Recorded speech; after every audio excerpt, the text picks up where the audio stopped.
this is what we use as a sales CRM. And if you're not familiar with it, Bookkeeper Launch. So Ben Robinson and his team actually created this. They wrote all the code for it, and they make updates to it and that sort of thing. And they have a support system for it, which is awesome, like an in-house support system for it. This is the dashboard. This is the Launchpad.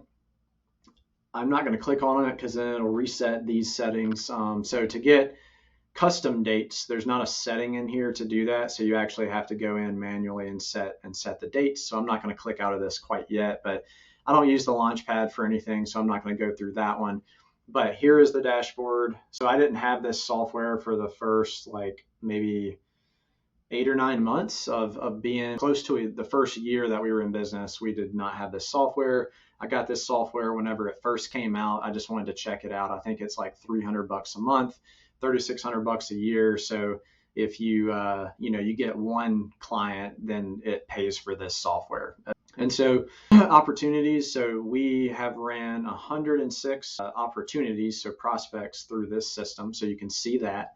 Pipeline value, so this is a 12-month projected value. Each prospect, if they take advantage of a discovery call, I do the discovery call, they want a plan, I give them their plan that includes 2 different pricing options. I put whatever the upfront fee is plus the rest of the 12 months in the year. And that's the value that prospect gets assigned. Okay.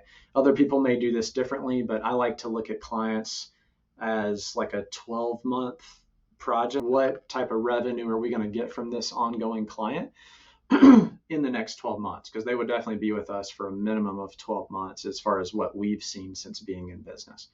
So that's how we do it. So this is 12-month projected revenue. Other people who just want cleanups, just want setups, just want consultation calls, whatever, I put in whatever the value of that is. So if it's a $5,000 cleanup and then they're going to cut ties with us, then they get assigned a $5,000 value. So hopefully that makes sense. Same for calls and if they buy products. So not everything is included in this, but we've captured most data that we can capture in this. So pipeline value, that's what that is, projected out for the next 12 months. So we have closed about 150K so far, hopefully a couple more on the horizon in this next week. We have open right now just over 30K in our sales pipeline. And then we have lost over the past, since last July, so 10 months, we have lost over half a million in 12-month projected revenue. Okay, so anybody who comes through here who maybe they booked a discovery call and then they're not willing to pay our minimum, or because they missed that email that tells them our minimum, whatever that is, so they all get passed through here. That's kind of why this is so inflated. So people that we've actually given a plan to, I don't know what that figure is. I wish I did, but I don't. But it's definitely not this high, and our conversion rate is a little higher once we can give them a plan. But that's okay. This gives me overall numbers, and you could actually do this process differently to where you only count people in your CRM who you've actually delivered a plan or a proposal to, right? So you could do it a little differently. Conversion rate 16.04. I think most people like to have this right around 33%, like a third, and then 2/3 you're not accepting or they're not accepting you. Our conversion rate is lower, and I am actually good with that. I try to keep it right around 20%. So if I'm getting under 20% like I am right now, I know that I'm priced a little high, or the leads I'm getting aren't as qualified as I need them to be. So I need to change some of our processes, some of our channels. If it's above 20% and it's continuing to climb, then I know I'm priced too low. So I'm getting really good leads that convert, but I'm priced too low. I need to raise my prices, right? So I use 20% because I like to have a lower conversion rate to be super selective on who we work with and to make sure they're top-notch clients for our team, right? If I was a freelancer, I think when I was a freelancer, my conversion rate was much higher than this. It was probably like, I don't know, 40% or something. So now that we have a team, I like it to be a little lower. And I just like to get more leads in, more qualified leads, and then I like to convert, some of them, like some of the best of them. So hopefully that makes sense. You can look at, if you like looking at things in like graph form, here's kind of where people are in the funnel. So anybody who has been lost, most people who have been lost, have gone to our newsletter. It's an automated 12-month newsletter that runs through this system. You can customize each message and that sort of thing, but it sends it out to these lost prospects once a month automatically. It may go to their spam folder. I don't really know, but it sends it to them automatically. And this is each stage of the sales process and kind of where people are within that process. And then you can actually switch this to clients. You can switch it to, like, these are customizable, so you can create whatever funnels you want to create, and you can filter for whatever you want to filter for. The CRM is super customizable. You just have to learn how to work it. But these are here in case you like to look at things in that way. I really just need this top dashboard and I'm good. Manual action, so you can keep up with tasks. If you have team members in here, you can keep up with all sorts of stuff. But everything is integrated through this system. They give you a phone number, or maybe you integrate like a Google business number through here. Everything happens through here. You can text people through here. You can call people through here. People can text you. People can call you. Emails, it's all consolidated in here, which is really cool. So you just want to make sure you have your notifications turned on. Lead sources, so you can see, out of all the prospects that you have put through this system, you can see kind of how they stack up in a given time range and see, where we need to double down on. Let's see what our biggest one. So we've had some pretty heavy hitters through Instagram, but our conversion rate for Instagram is super low. So we've converted the most through Facebook. That's right where we want to be, right around 20%. So most of our people have come through Facebook. So this is also Facebook, just, other actions conducted through Facebook. Probably need to clean this up a little bit. I should probably just have referrals instead of referral from whoever. But yeah, totally customizable. This is awesome. I'm not going to take you through conversations, but that's where everything is consolidated all together, just because I have, prospect and client information in here. So I don't want to broadcast any of their personal information, right? Calendar, I don't use their calendar. You can if you like. I do have all of my calendars integrated with their calendar so that everything talks to each other. So when an appointment is booked by someone through this system, it automatically populates on my calendars, and it cross-references with availability and unavailability and that sort of thing. So very good.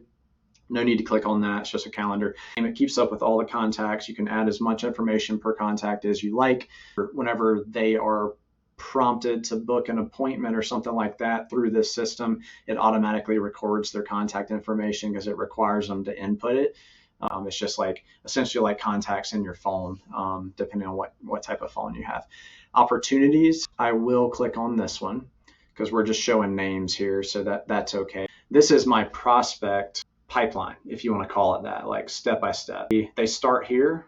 If I meet them and I enter in their information, they're going to start here, prospect entered manually, schedule consult series. And so this is going to send them automated emails that I've customized and text messages that I've customized to get them to book an appointment. Once they book an appointment, and it's got follow-ups built into that, and once they book an appointment, they're going to be over here, consultation scheduled, appointment reminder series. And so then it's going to send them automated reminders via text and email saying like, your appointment's on this date. If you need to reschedule, you need to cancel, now's the time to do that.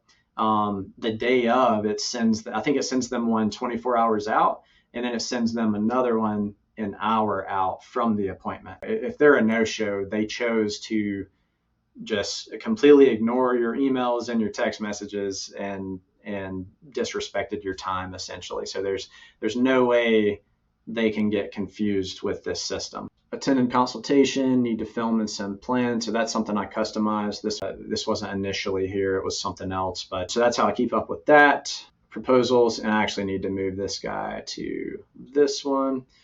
Proposal sent, reminder series. So, these are the people I'm communicating with right now. I've sent proposal. So I've already sent this guy a proposal, but if I put him over here, it's going to start sending him automated messages to sign the proposal or the plan. And he's already in contact with me about that, right? So I don't want to pester him about that.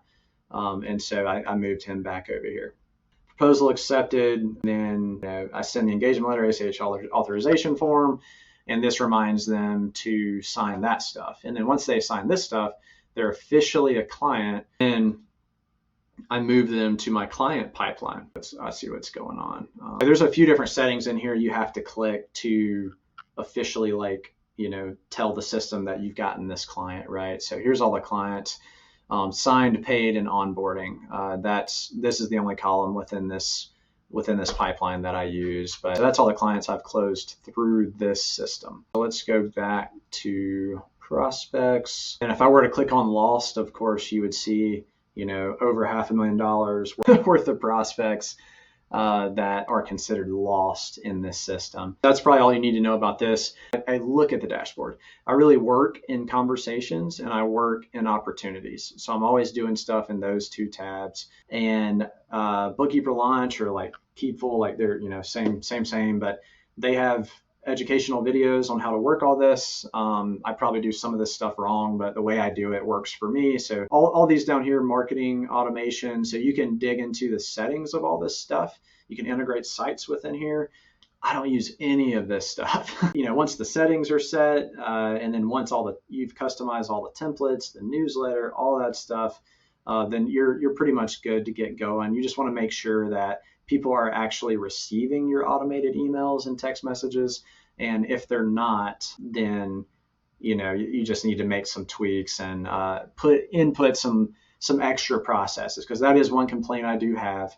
A lot of these automated emails that go out go directly to people's spam folder because their Gmail or Outlook or whoever they use has gotten smart with kind of detecting like an outside email that's not in their organization, that's sending something that looks a little salesy.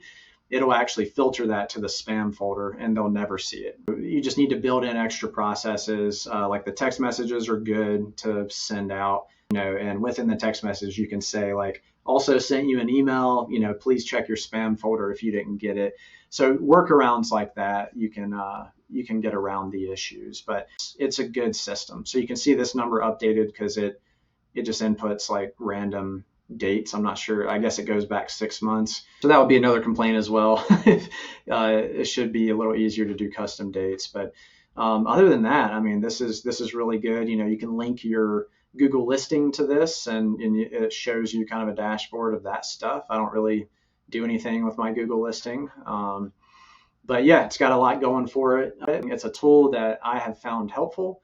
And so I want to share it with you guys if you're not aware of it. And like I said, it's Keepful. It's Ben Robinson's program under Bookkeeper Launch. I believe it's $300 a month still. And when I signed up, that's what it was. The thing I will mention is going back to the opportunities. There's links and things you can pull from Keepful. And you can put those on your socials and just website, everything. It kind of takes you through a pipeline. And this also comes with your own website. So it's like a one pager. So if you don't have a website, they also build you a website and it's awesome. And so that's not what I use, but I've seen the websites they build, the one-page websites, and they're super effective. They get the point across. They're very good, like landing pages essentially for people to book calls with you. It's got like an organic calendar built into it that integrates with all your calendars. Whenever they click on a link, that link to Keepful, the contact automatically populates when they book a call, and then it just starts running through the pipeline. And then if they never move forward with the next step, it does whatever you tell it to do. So if you have it built into the program to they're unresponsive after a certain amount of days, kick them to the newsletter, and now it sends them automated newsletters each month that have been customized by you for the entire year. Then it automatically kicks them over here, and there's really nothing you have to do. So it's awesome. Thank you guys for your time, and we'll get into the next video.